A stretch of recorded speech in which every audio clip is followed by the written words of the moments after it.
안녕하십니까. 킹핀 정책 리서치 오승용입니다. 오늘은 다들 예상하셨겠지만 4.7 재보궐선거 결과 분석해보고 전망해보는 시간 갖도록 하겠습니다. 먼저 투표율 살펴보겠습니다. 전체 투표율은 56.8%입니다. 서울 지역의 경우 58.2%, 부산 지역의 경우 52.7%의 투표율입니다. 매우 이례적인 투표율이라고 할 수 있을 것 같습니다. 한 자릿수 차이 박빙 승부를 말했던 민주당의 기대는 크게 빗나갔습니다. 자치구별로 보면 서울 25개구 모두에서 국민의힘 오세훈 당선인이 과반을 넘었습니다. 부동산 문제가 표심에 크게 영향을 끼쳤고 이른바 정권 심판론으로 작용한 걸로 분석됩니다.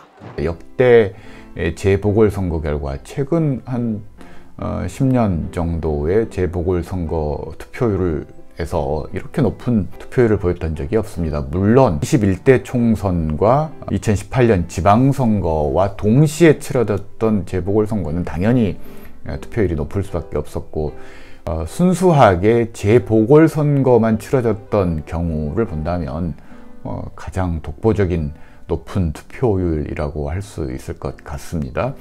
특히나 국회의원 선거가 아닌 지방선거의 경우에는 유권자들의 관심이 현저히 떨어지는 측면이 있어서 대체로 30% 후반대에서 40% 초중반의 재보궐선거 투표율을 보였던 전례들이 훨씬 많은데 이번 4.7 재보궐선거는 이례적으로 투표율이 높았는데 몇 가지 이유가 있습니다만 크게 보면 서울시장과 부산시장이라는 우리나라 제1, 제2 도시의 단체장, 시장을 뽑는 선거였다라는 점이 유권자들의 관심을 끌 수밖에 없었고 당연히 높은 투표율로 이어졌다라고 이야기를 할 수 있을 것 같습니다.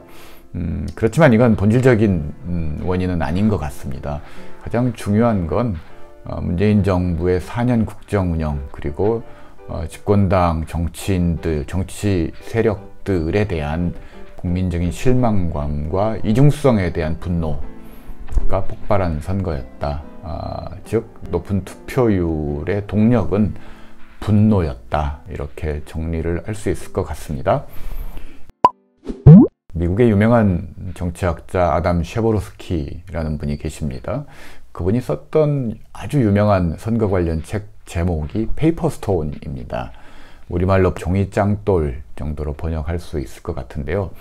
민주화되지 않은 나라에서는 제도적인 방식을 통해서 국민의 요구를 수용할 수 있는 길이 없기 때문에 결국 국민들이 자신의 목소리를 내기 위해서 할 수 있는 방법이란 거리에 나가서 권위주의적 통치에 대한 저항, 항거 행위로서 짱돌을 던질 수밖에 없습니다. 우리나라 80년대, 90년대 익숙하게 보던 상황이죠. 그렇지만 민주화된 나라에서는 그럴 필요가 없고 국민들의 분노와 불만, 요구를 표출하는 방식은 투표소에 가서 투표용지를 통해서 본인들의 요구, 분노, 불만, 지지를 표출할 수밖에 없다는 겁니다. 이것이야말로 민주화된 사회에서 종이짱돌이다라는 겁니다. 과거 민주화, 비민주화를 가르는 핵심적인 기준은 실제 짱돌을 던지느냐 아니면 투표라는 대민주적 절차를 통해서 요구를 관철시키느냐인데 이번 4.7 재보궐선거는 그런 관점에서 본다면 유권자들이 자신들의 분노와 불만을 투표소에 가서 종이짱돌을 던짐으로써 높은 투표 참여를 통해서 의사를 표현했다. 이렇게 표현하고 한마디로 종이짱돌을 문재인 정부를 향해 더불어민주당을 향해 던졌다. 이렇게 표현할 수 있을 것 같습니다.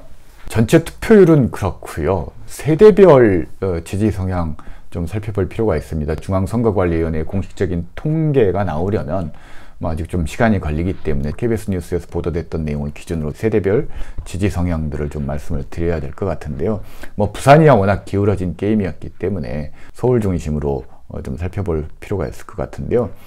세대별로 박영선 후보와 오세훈 후보 지지 성향들을 출구조사를 통해 살펴봤더니 18세 이상 20대 남자의 22.2%만이 박영선 후보를 지지했고 72.5%가 오세훈 후보를 지지했다는 겁니다. 이른바 이 남자의 표심이 20대 남자의 표심이 과거 여당 문재인 대통령에 대한 매우 적극적인 지지 성향에서 매우 적극적인 반대 성향으로 돌아섰다라는 것은 좀 민주당 입장에서, 문재인 정부 입장에서 뼈아픈 측면이 있는 것 같습니다. 20대 남자뿐만이 아니라 30대 남자 역시나 32.6% 박영선 지지, 63.8% 오세훈 지지로 나타났습니다. 민주당의 최후의 보루라고 할 수 있는 40대의 경우도 압도적으로 민주당과 문재인 정부를 지지하는 세대인데요. 이번 선거에서 40대 남자의 경우 51.3%가 박영선 후보 지지, 45.8% 오세훈 후보 지지. 예전처럼 40대가 박영선 후보에 대한 지지 성향이 높긴 하지만 예전처럼 압도적인 지지는 아니다. 그리고 40대 여성의 경우에는 오히려 박영선 후보보다 오세훈 후보에 대한 지지 성향이 조금 더 높게 나왔습니다. 47.8% 대 50.2%. 그리고 50대와 60대는 당연히 오세훈 후보에 대한 지지 성향이 박영선 후보보다 높게 나타나고 있습니다. 세대별로 보면 40대 남성을 제외하고 더 이상 더불어민주당에 우호적이지 않다. 이것이 일시적인 현상일지 아니면 이런 경향이 더 심화될지 아직 알 수는 없습니다만, 민주당으로서는 중요한 숙제, 과제, 특히 기성세대 50대 이상 60대 유권자들이야 그렇다 치더라도 20, 30대 젊은 유권자들의 분노를 완화시켜 줄 수 있는 대책 마련하지 않으면 내년 대선도 쉽지 않은 게임이 될 수 있다는 것, 명징한 사실인 것 같습니다. 자, 이제 후보자별 득표율을 좀 살펴보도록 하겠습니다. 서울의 경우에 박영선 후보 39.18%를 득표했습니다. 오세훈 후보 57.50%를 득표를 했습니다. 지지율 격차가 꽤 났는데요. 18.32%포인트 격차가 났습니다. 부산의 경우에는 더불어민주당의 김영춘 후보가 34.42%, 국민의힘 박형준 후보 62.67%, 지지율 격차가 28.25%포인트였습니다. 서울의 경우 약 20%포인트 격차가 났고요. 부산의 경우에는 약 30%포인트 격차가 났다는 겁니다. 과거 선거 보면 대체로 3에서 5%포인트 정도의 격차로 당선이 된 경우가 있습니다. 물론 최근 2018년 지방선거의 경우에는 상대적으로 민주당이 압승을 한 선거였습니다만, 그 이전 선거들을 보면 워낙 중요한 도시들이고 박빙의 경쟁 구도가 형성되어 왔던 지역인데 이게 이 정도 격차가 났다는 것은 꼭 10년 전 상황으로 복귀했다. 당시 지방선거에서 오세훈 후보와 강금실 후보가 경쟁했던 그때의 격차로 돌아갔다. 그때는 열린 우리당에 대한 국민들의 신뢰가 매우 추락된 상황이었고, 개최되는 선거마다 열린 우리당이 참패하던 시절이었고, 결국 대선에서도 정동영 후보가 이명박 후보에게 큰 차이로 패배를 했었습니다. 이런 흐름이 이어지지 않도록 민주당 입장에서는 대책이 필요하다, 이렇게 말씀을 드릴 수 있을 것 같습니다. 이런 현상이 단순히 이번 선거 결과를 만들어낸 것이 부동산만의 문제일까? 그렇다면 아마도 강남 3구와 강북 지역의 지지 성향의 차이들이 좀 크게 나타났다면 이런 평가도 가능할 겁니다. 그렇지만 그렇지 않다라는 게 25개 자치구 선거 결과가 강북과 관악 지역에서만 박빙 혹은 근소하게 오세훈 후보가 이겼을 뿐, 다른 모든 구, 나머지 23개 구에서 전부 다 오세훈 후보가 큰 차이로 이겼다라는 겁니다. 이게 단순히 강남 3구 민심이 지배한 선거가 아니라 서울 시민의 여론이 굉장히 균질화되어 있다라는 것을 알 수 있는 선거 결과였다라는 겁니다. 이런 부분들이 아마 민주당은 패배보다도 더 뼈아프게 받아들여야 될 지점인 것 같습니다. 그렇다면 이제 이긴 쪽은 왜 이겼고 진 쪽은 왜 졌을까? 살펴봐야 될 지점들이 있는 것 같습니다. 먼저 오세훈 후보의 승리 요인들을 좀 살펴봐야 될 것 같은데요. 저는 뭐 여러 가지 다른 분석들을 합니다만 제가 주목하는 부분은 이번 보궐선거는 국민의힘 입장에서 본다면, 야권의 입장에서 본다면 김종인의 승리다. 저는 감히 이렇게 정리를 하고 싶습니다. 왜 그런가 하면 결국 김종인 비대위원장이 취임해서 일관되게 이끌어갔던 혁신의 방향은 국민의힘의 중도화 전략이었다라는 겁니다.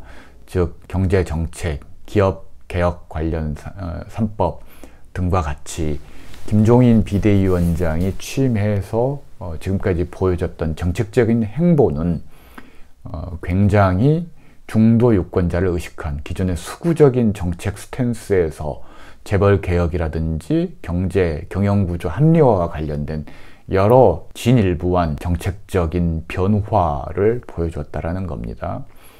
근데 이런 부분들은 사실 이해 당사자를 제외하면 그렇게 눈에 띄는 부분들이 아닌데, 이념적으로 본다면 기존의 수구 이미지를 탈피하기 위해서 굉장히 노력했다라는 거고, 결정적으로 탄핵에 대한 반성문을 썼다라는 겁니다. 이런 것들이 유권자들에게 주는, 특히 중도 유권자들에게 주는 메시지는 예사롭지 않았다. 그리고 과거 수구 보수 세력들은 호남을 배제한 영남과 수도권의 어떤 연합 전략, 승리 전략을 추구했다면, 이제 여론 구조 자체가 보수 정당에게 불리한 기울어진 운동장인 구조에서는 중도화만이 살 길이다. 결국은 호남 없이는 보수 정당의 승리 담보할 수 없다라는 판단 밀어붙였다라는 거죠. 그래서 그 결과물이 5.18에 대한 승인과 광주에서의 사과, 무릎 꿇는 행위, 이런 부분들을 추진했다라는 겁니다.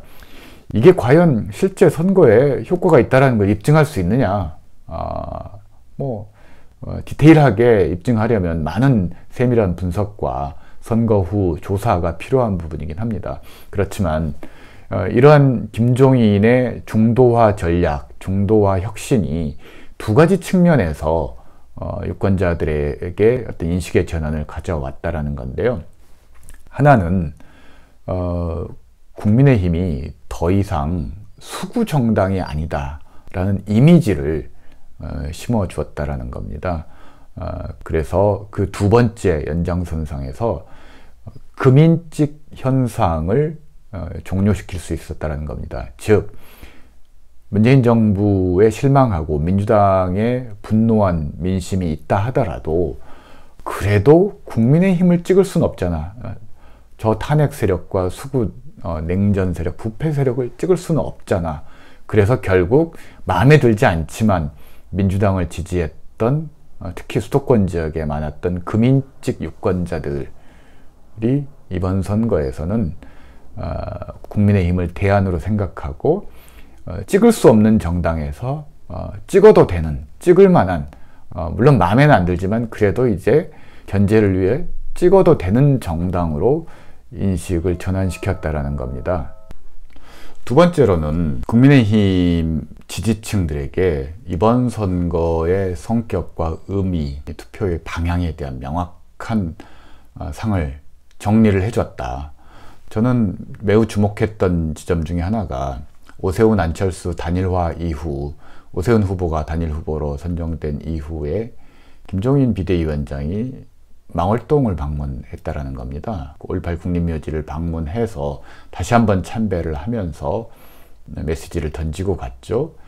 5.18 정신으로 무너진 민주주의를 바로 세워야 된다라는 취지의 내용이었습니다. 5.18 정신으로 문재인 정부를 심판하자라는 이야기였다라는 거죠. 굉장히 의미하는 바가 컸던, 대외적으로 호남뿐만 아니라 비호남, 서울과 부산 지역 유권자들에게 던지는 메시지의 무게감이 만만치 않았다는 겁니다. 문재인 정부, 민주당의 심장부인 광주에 와서 이번 재보궐선거는 문재인 정부를 심판하는 선거라는 메시지를 던진 거라는 거죠.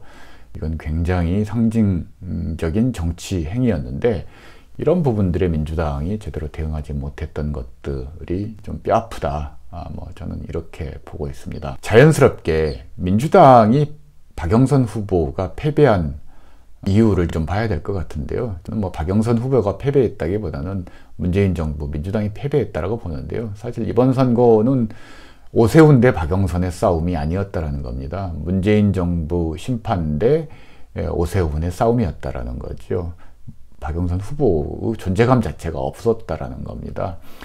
김종인 비대위원장이 아주 중요한 고비고비마다 이번 선거의 의미, 방향, 민심의 흐름들을 이끌어갈 수 있는 메시지를 던졌던데 반해서 이낙연 상임선대위원장의 행보는 좀 실망스러웠다. 즉 초기 새 결집을 위해서 오히려 지지층에 호소하는 선거 메시지를 던지다가 부랴부랴 민심이 심상치 않다라는 걸 알고 사과, 반성 모드로 전환을 했습니다만 이마저도 일관되게 가지 못하고 조직적으로 관철시키지 못하고 다시 본인이 n분의 1이 돼서 네거티브에 탑승하는 그런 갈짓자 행보를 배워왔다는 겁니다.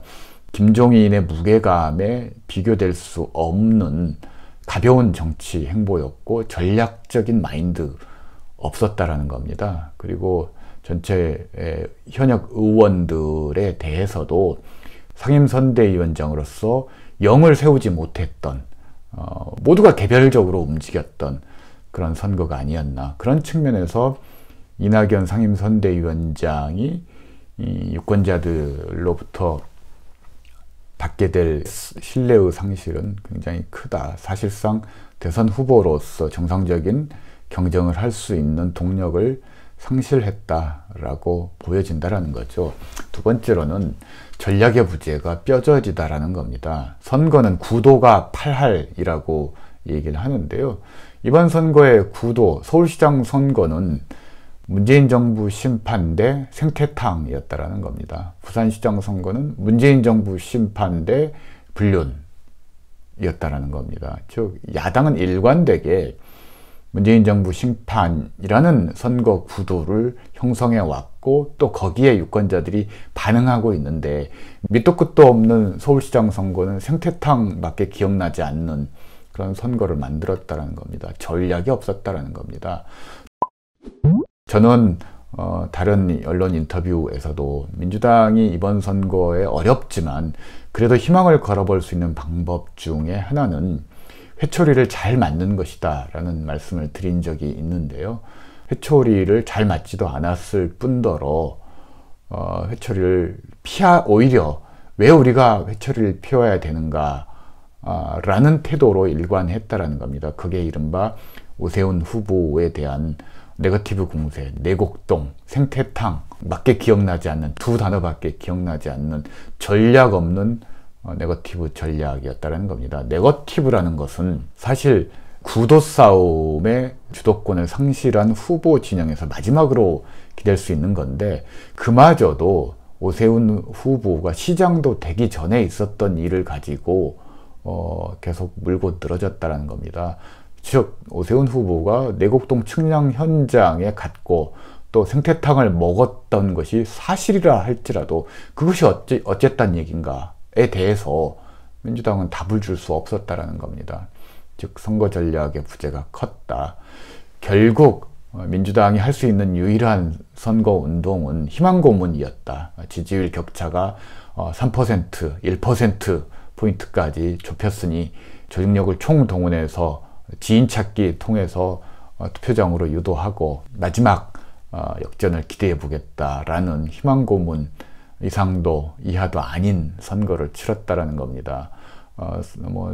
여담입니다만 선거에 패배한 후보나 정당이 내세우는 근거 중에 그 패배를 상징하는 것 중에 하나가 구글 트렌드에서는 이기고 있다 이런 얘기, 그리고 샤이 보수가 있다라는 얘기인데 이번에도 박영선 후보는 구글 트렌드에서는 박영선 후보의 검색량이 많다, 그리고 통계 여론조사에 잡히지 않는 샤이 진보가 있다 이런 표현들을 했는데 이 표현들을 했다라는 것 자체가 이미 졌다라는 것을 상징하는 것이었다라고 저는 그렇게 봅니다. 자, 이제 문재인 정부가 어떤 일을 할 수 있을까요? 저는 이제 새로운 일을 할 수 있는 동력은 없다라고 감히 말씀을 드립니다. 지난 4년의 정책 추진의 성과들을 다듬고, 그리고 그동안 민심의 따가운 질책을 받았던 정책들에 대한 수정, 보완, 개선 혹은 철회가 이루어지지 않는다면 다음 대선을 기약할 수 없다. 그래서 새로운 일을 벌이기보단 지난 4년의 문제점들을 반성하고 수습하고, 잘못된 부분들은 다시 철회하고 새로운 대안들을 마련해야 된다. 야당과의 협치를 더 이상 의석수를 떠나서 외면하기 힘든 상황이 되었다. 현재의 국면에서 기존의 국민적인 비판과 무능의 상징이 되었던 내각에 대한 전면적인 개편 작업은 필수적일 것 같습니다. 정세균 총리야 대선 출마를 위해서 이미 재보궐선거 이전부터 사의 표명을 한 상태이기 때문에 총리 교체 작업뿐만이 아니라 내각 관료들에 대한 인적 쇄신, 면모를 일신하는 노력들이 필요할 것 같습니다. 민주당이 어떻게 하느냐 중요할 것 같은데요. 사실 모두가 답은 알고 있습니다. 반성하고 혁신해야 된다. 정답입니다. 그렇지만 세상에서 가장 어려운 게 반성하고 혁신하는 겁니다. 왜냐하면 정치권에서의 반성과 혁신은 자기 기득권을 내려놓고 자기가 가지고 있는 권한, 권력을 빼앗긴다라는 말과 동의어이기 때문인 것이죠. 그래서 결국 정답은 알고 있지만 실행에 옮기기는 매우 어려운 것이 반성하고 혁신하는 겁니다. 국민의힘을 예로 들면 지난 2017년 탄핵 이후 국민의힘이 선거를 이기기까지 무려 5년의 기간이 걸렸다는 겁니다. 처음에는 무슨 반성을 해야 되는지도 몰랐고, 다음으로는 반성은 했는데 엉뚱한 반성을 했고, 그러다가 또 기록적인 참패를 하니까 드디어 마지막 세 번째로 김종인 비대위원장이라는 비상한 수단을 동원했던 거죠.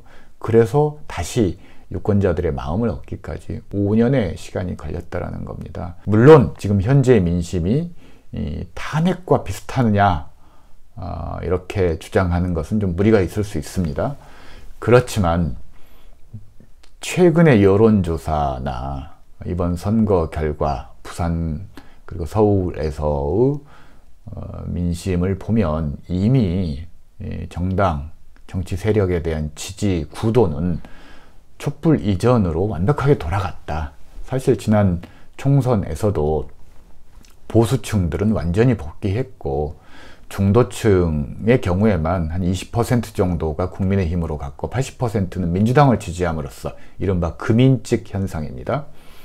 민주당을 지지함으로써 결국 결과적으로 수도권 지역을 중심으로 민주당이 크게 승리함으로써 이른바 범여권 190석 구도를 만들 수 있었던 거죠. 근데 그 금인찍 현상을 만들었던 유권자의 상당수가 이번 선거에서는 국민의힘을 지지했다라는 겁니다. 바꿔 얘기하면 이제 탄핵의 효과는 5년 동안 민주당이 단물을 다 빨아먹었고 더 이상 이제 탄핵의 효과는 기대할 수 없는 여론 구조가 만들어졌다. 그렇기 때문에 민주당 입장에서는 기존의 정치적인 노선, 기존의 선거 전략, 기존의 어떤 대외 정치 세력에 대한 태도들을 수정하지 않는다면 지지자를 보고 가는 정치가 아니라 민주당뿐만이 아니라 민주당 외곽, 민주당 옆에 있는 세력들과의 통합과 연합의 정치로 가지 않는 이상 다음 대선에서 승리하기는 어려울 것 같다. 결국 모든 대선은 보수가 중심이 된 중도화 전략 대 진보가 중심이 된 중도화 전략 간의 경쟁에서 누가 승자가 되느냐의 게임인데 다시 그 싸움이 됐다. 지난 총선까지는 최소한 중도화 전략보다는 진보화 전략이 우세했고 그런 여론 지형이었기 때문에 그것이 먹히는 선거 결과로 이어졌지만 다음 대선 그리고 지방선거에서는 그렇게 되기 어려워졌다. 탄핵 이전 촛불 이전으로 돌아갔다라는 겁니다. 결국 다시 이야기하면 민주당 입장에서는 촛불연합의 복원은 어려워졌습니다. 이 촛불연합은 보수에서 진보를 지지했던 유권자, 그리고 중도 유권자, 그리고 원래 진보를 지지했던 유권자들이 만들어낸 이른바 지지연합, 승리연합이라고 할 수 있을 것 같은데요. 선거를 거쳐오면서, 지방선거와 총선을 거쳐오면서 이른바 스윙 보수, 보수정당을 지지하다 민주당 지지로 돌아섰던 스윙 보수층은 모두 보수정당 지지로 돌아섰고, 스윙 중도만이 민주당 지지에 머물러 왔는데 이제 그것도 알 수 없는 상황이 됐다. 결국 민주당 입장에서는 촛불연합의 완전한 복원은 불가능하겠지만 그래도 변형된 촛불연합으로서의 지난 총선에서 나타났던 중도 다수를 포용하는 그런 전략들에 대한 진지한 검토가 필요할 수밖에 없을 것 같습니다. 오늘은 간단하게 민주당의 패배, 문재인 정부에 대한 심판으로 정리될 수 있는 4.7 재보궐선거 결과를 살펴보고 간단하게 이후의 전망, 진로에 대해서 알아봤습니다. 다음 시간에는 대선 후보에 대한 민주당과 야권 대선 후보와 관련된 내용으로 다시 찾아뵙겠습니다. 감사합니다.